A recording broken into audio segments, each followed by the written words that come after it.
শুভ সময় প্রিয় বন্ধুরা, জায়ানন্দিনী টেলিবাংলা চ্যানেলের নিয়মিত অনুষ্ঠান কবিতার আসর থেকে আপনাদের সাথে আছি আমি সৈয়দা দুতি। আজ আপনাদের পাঠ করে শোনাব ৯৯-এর সাহিত্য কাব্যগ্রন্থ থেকে কিছু সুন্দর কবিতা। পাঠ করছি নাজমুন নাহার সুমির আমার মন ভালো নেই কবিতাটি। আমার মন ভালো নেই, এই কথাটা যতটা সহজ বা স্পষ্ট মনে হচ্ছে, আসলে কিন্তু ততটা সহজ নয়। মন ভালো নেই এর মানে হতে পারে একটু আহ্লাদীপনা, অ্যাটেনশন পাওয়ার আকুতি, বলতে চাওয়া যে আমার পাশে থাকো। মন ভালো নেই হতে পারে বাহানা, এড়িয়ে যাওয়ার কৌশল, নিজেকে আলাদা করার চেষ্টা। অনুপম রয়ের সেই গানের মতো বলতে চাওয়া যে আমাকে আমার মতো থাকতে দাও, আমি নিজেকে নিজের মতো গুছিয়ে নিয়েছি। মন খারাপের মানে হতে পারে ইচ্ছে পূরণের আকুতি। কোনো এক শরতের সন্ধ্যায় সবেমাত্র জ্বলে ওঠা ল্যাম্পপোস্টের আলোতে বলতে ইচ্ছে করে তোমার সাথে হাঁটতে চাই। আমি নির্ভরতা চাই, আশ্রয় চাই। আবার হরহামেশা মন খারাপ বলা মানুষগুলো হতে পারে স্বার্থপর। নিজের মন মতো কিছু না হলেই স্বার্থপরের মতন মন ভালো নেই বলে প্রিয় মানুষগুলোকে পেইন দেওয়া, মুখ ভার করে রাখা তাদের স্বভাব। তবে সত্যি সত্যি যারা জাগতিক নানান ঝামেলায় মন খারাপে ভোগে, তারা আসলে কখনোই বলে না। তারা বলে না যে আমার মন ভালো নেই। পাঠ করছি নাজমুন নাহার সুমির আমাদের দেখা হলো না। আজ আর কোথাও যাব না, এমন কুয়াশার রাতে কোথাও যেতে নেই।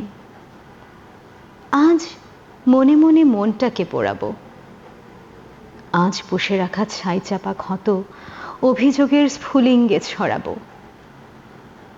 আজ ঝরে পড়া শিশিরের ছন্দে কান্নার সুরকে লুকাবো। তবুও স্থির থাক অভিমানের হিমাঙ্ক। এমন হিমশীতল রাতে যদি কেউ মন পোড়া ঘ্রাণ নিয়ে আসে, তার ডাকে সাড়া দিতে নেই। আজ আর কোথাও যাব না, এমন ঠান্ডা হাওয়ায় একা মনগুলো হিমালয় হয়ে যায়। মাথা উঁচু করে থাক না কিছুটা সময়। আজ কুয়াশার ভিড়ে কেউ এসে ফিরে গেলে যাক না, তাকে পিছু ডাকতে নেই। শুধু আফসোস এখানেই, এত অপেক্ষার পরও আমাদের দেখা হলো না,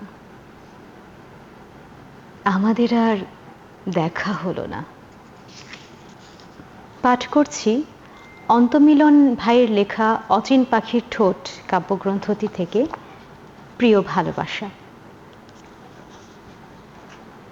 প্রিয় প্রিয় ভালোবাসা, ভালোবাসা নিও।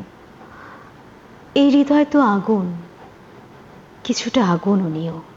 সাদা দেয়ালে যে ছায়া দেখে আচমকা চমকে ওঠো তুমি, ছায়ার অস্তিত্বে তুমি কিছুটা নত হও।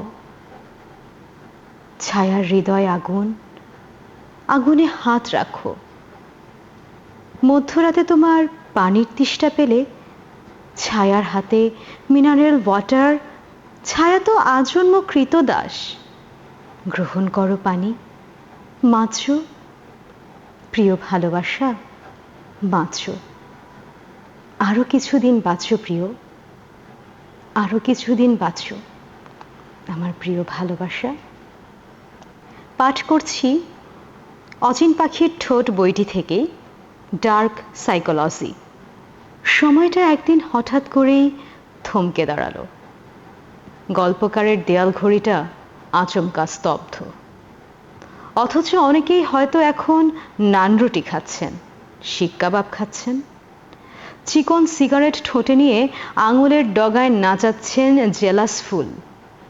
আবার খুশিতে আত্মহারা হয়ে কেউ কেউ সম্ভবত ইস্যু করে দিচ্ছেন অধিকারের উঠানে। ডার্ক সাইকোলজি দৌড়াচ্ছে, আর আমাদের গল্পকার, ভয়ে কুঁকড়ে যাওয়া গল্পকার, বিশ্রী সময়টার সাথে তাল মেলাতে গিয়ে সেও এখন নিথর, দেয়াল ঘড়িটার মতো স্তব্ধ। তবুও তো ভালো, অন্তত আর লেখা হয়ে উঠল না সেই গল্প। সার্কাসের জোগাড় আত্মহত্যায় গেলে ব্রেকিং নিউজ ঠোঁটে নিয়ে এক ঝাঁক নাগরিক চিল উঠতে উঠতে ঠিক একদিনে পৌঁছে যাবে কৃষ্ণ গহ্বরে। কিন্তু মানুষের সেই গল্পটা আর কোনো দিন লেখা হয়ে উঠবে না। কিন্তু সময়টা দাঁড়িয়ে আছে নিথর ক্রিসমাস ট্রির মতো।